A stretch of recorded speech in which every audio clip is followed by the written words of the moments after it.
It is 8:46. President Donald Trump will be meeting with Ukrainian President Volodymyr Zelenskyy later today. Yeah, this is a meeting that, of course, the world is watching. Doug Luzader joining us live from Washington, D.C. to tell us what we can expect from this meeting. Big day, Doug. Good morning. Good morning. Well, we know, Doug, today's meeting follows President Trump's meeting with Russian President Vladimir Putin last Friday in Anchorage, Alaska. Any progress towards peace made there at all from what we are hearing?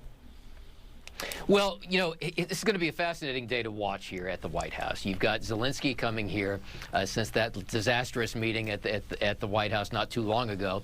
But he will be joined by a number of other European leaders that all have a vested interest in the outcome here. Now, we saw Trump meeting with Putin last week. It's not clear specifically what all they talked about or whether there was any kind of resolution there. We know that the president really wanted a ceasefire agreement, President Trump did, and that didn't happen.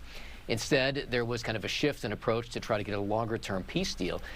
The contours of that deal are kind of coming into view here, which would probably involve Ukraine giving up claims to a good part of the eastern part of its country, the Donbass region. Now, will Russia accept that? That, you know, will fall well short of what Putin really wants, which is all of Ukraine. And what does Ukraine get from that? Well, they would have to give up territory. In exchange for that, they would presumably get some security guarantees that would approach NATO guarantees, but not quite that far. But there would be a guarantee of its sovereignty and defense by the United States as well as other European nations. So if that's the broad contour here, can that be sold to Europe and to specifically Zelenskyy today? We're about to find out. Yeah, obviously that'll be a huge topic of conversation. And reminding folks, the last time that President Trump met with President Zelenskyy, things got a little heated.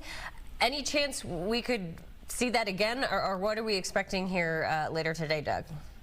Well, Zelenskyy has something of a backstop here with these other European leaders, but they're not going to be involved in the initial talks, which will be just Trump and Zelenskyy, and then later the European allies will also meet with the president. So, you know, we've certainly seen these Oval Office appearances, and not just with Zelenskyy, go off the rails before, and it's certainly a possibility.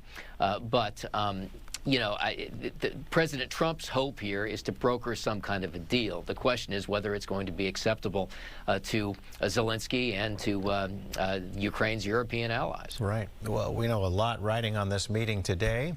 We'll be watching it, and I know you will as well. Doug, always good picking your brain. Appreciate it, and we'll chat again soon. Thank you. Doug Luzader live from Washington. Thank you.